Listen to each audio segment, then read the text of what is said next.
लागे देखल न लैकी निहार तार काहे हमारा पलाइन तू मार तार। लागे देखल न लैकी निहार तार काहे हमारा पलाइन तू मार तार। तोहर अखिया करे सब बयार लाले लाले होठावाई लागे खैलू मगहिया पान। साचावा के ढारल शरीरिया देखिए के डोले लाई मान।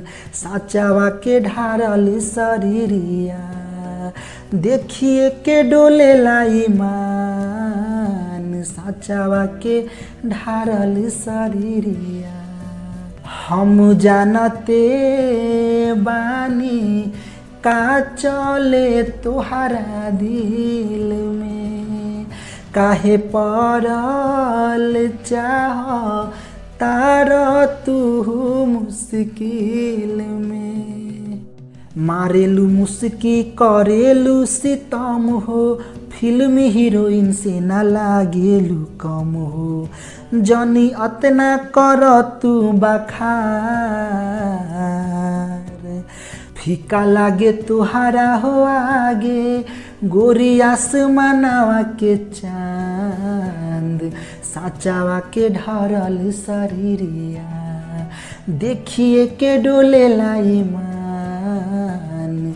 साचावा के ढारल शरीरिया देखिए के डोले लाई मान। साचावा के ढारल शरीरिया अपना मनवा प तू कइला न काबू।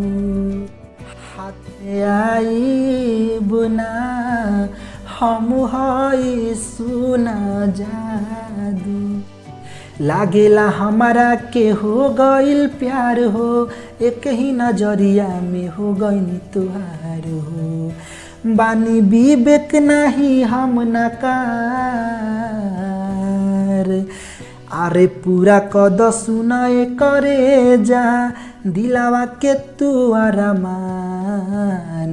साचावा के ढारल शरीरिया देखिए के डोले लाई मान। साचावा के ढारल शरीरिया देखिए के डोले लाई मान।